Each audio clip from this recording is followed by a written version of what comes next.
wamzuia. Si haki yako kufukiza uvuma. Haki ya makuhani wakuu wa nyumba ya Haruni.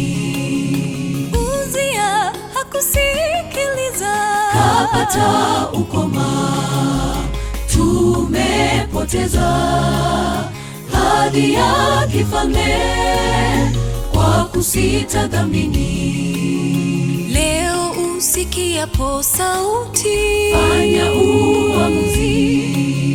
Yesu awaita kwa upole, njoni karamuni.